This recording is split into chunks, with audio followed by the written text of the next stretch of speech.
दोस्तों, इजराइल एक ऐसा देश है जिसकी खुफिया एजेंसी मोसाद के एस्पियोनाज ऑपरेशंस की दुनिया में मिसालें दी जाती हैं और इजरायली नागरिकों को सबसे बड़ा देश प्रेमी माना जाता है। लेकिन अगर खबर आए कि इजराइल की सिक्योरिटी एजेंसीज अपने ही नागरिकों को देश के खिलाफ जासूसी करने के लिए गिरफ्तार कर रही है और वो भी इजराइल के सबसे कट्टर दुश्मन ईरान के लिए, तो एक पल के लिए ऐसी खबर पर विश्वास करना मुश्किल हो जाएगा। लेकिन अनफॉर्चुनेटली दोस्तों, ये घटना सच्ची है। दरअसल खबर ये है कि 30 इजरायली सिटीजन्स को ईरान के लिए जासूसी करने के आरोप में अरेस्ट किया गया है, जो 9 अलग अलग स्लीपर सेल्स में ऑर्गेनाइज थे। और ये घटना इजराइल के लिए एक बड़ा झटका है, क्योंकि इजराइल की एस्टेब्लिशमेंट ही जूइश लोगों के लिए हुई थी, और जब उन्हीं के कुछ लोग इजराइल के सबसे बड़े दुश्मन ईरान के लिए जासूसी कर रहे हैं, तो ये सिचुएशन नेशनल सिक्योरिटी के लिए एक्सट्रीमली कंसर्निंग बन गई है। इन्वेस्टिगेशन से पता चला है कि स्लीपर सेल्स के primary target Israeli nuclear scientist और फॉर्मर मिलिट्री ऑफिशियल थे। इजराइल की इंटेलिजेंस एजेंसी सिनबैट के मुताबिक ये स्लीपर सेल्स मिलिट्री बेस और एयर डिफेंस सिस्टम की सेंसिटिव इंफॉर्मेशंस कलेक्ट कर रहे थे। और जासूसी का एक शॉकिंग केस गोलान हाइट का भी सामने आया है, जहां एक बाप और बेटा मिलकर इजराइल सीरिया बॉर्डर पर डिप्लॉयड फोर्सेस की मूवमेंट्स की इंफॉर्मेशन लीक कर रहे थे। ये एरिया अप्रोक्सीमेटली 1800 स्क्वायर किलोमीटर में फैला हुआ है, जिसका 1/3 पार्ट इजरायली फोर्सेस के सर्वेलेंस में है। और इस स्ट्रेटेजिक लोकेशन से इंफॉर्मेशन का लीक होना इजराइल के लिए मेजर सिक्योरिटी ब्रीच है। दोस्तों, ऐसा नहीं है कि इससे पहले ईरान की तरफ से इजराइल पर जासूसी नहीं की गई है, लेकिन इस बार ईरान ने नॉन इस्लामिक लोगों को और खासकर आम जूइश लोगों को इस काम के लिए चुना ताकि शक की गुंजाइश ही ना रहे। इस बार ईरान की रिक्रूटमेंट स्ट्रेटजी बहुत ही सोफिस्टिकेटेड थी। ईरान ने सोशल मीडिया पर फेक बिजनेस अपॉर्चुनिटीज और रिमोट जॉब्स के एडवर्टीजमेंट का सहारा लिया ताकि ऑर्डिनरी इजरायली सिटीजन को ट्रैप कर सके।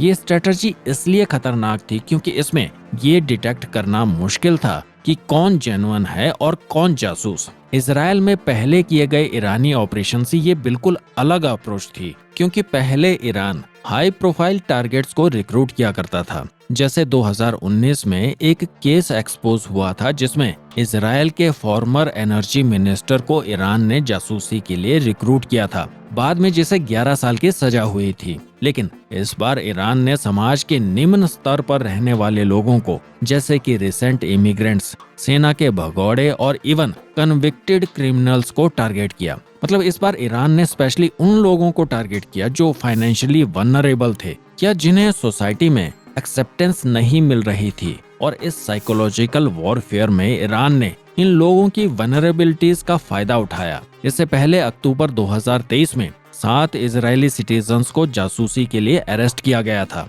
जिनमें 2 माइनर्स भी शामिल थे। और उनकी इन्वेस्टिगेशन से पता चला कि उन्होंने 2 साल के टाइम स्पैन में ईरान के लिए अप्रोक्सीमेटली 600 मिशंस कंप्लीट किए थे। और इंटरेस्टिंग बात यह है कि पहले इन जासूसों की activities mainly anti Netanyahu poster लगाने या इजरायली गवर्नमेंट के खिलाफ ग्रेफिटी बनाने तक लिमिटेड थी, लेकिन अब ये नेटवर्क बहुत सोफिस्टिकेटेड हो गया है। और अब ये सिर्फ ग्रेफिटी या प्रोपेगेंडा तक सीमित नहीं रहा, बल्कि ये एक फुल फ्लेज्ड इंटेलिजेंस ऑपरेशन बन चुका है, जिसमें मिलिट्री सीक्रेट्स, डिफेंस कैपेबिलिटीज और स्ट्रेटेजिक लोकेशन की सेंसिटिव इंफॉर्मेशन लीक की जा रही है। इस नेटवर्क को एक्सपोज करने के बाद इजराइल की सिक्योरिटी एजेंसीज ने सोशल मीडिया मॉनिटरिंग को स्ट्रेंथन किया है। सिनबैट स्पेशली डायस्पोरा कम्युनिटीज और न्यू इमिग्रेंट्स को फोकस कर रही है, क्योंकि ऐसे ग्रुप्स के लोगों को इन्फ्लुएंस करना ईरान के लिए ज्यादा आसान है।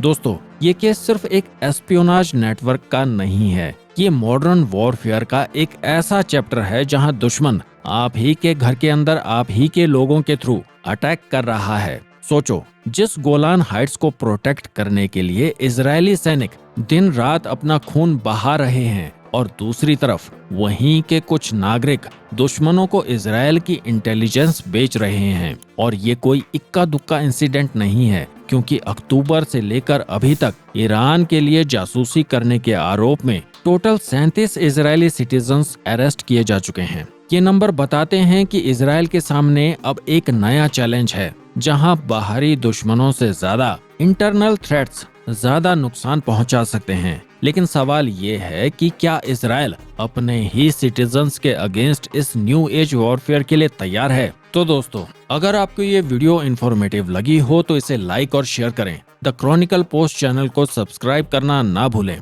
मैं विजय राजपूत जल्द ही मिलता हूँ एक और इंटरेस्टिंग अपडेट के साथ। Thank you for watching. जय हिंद।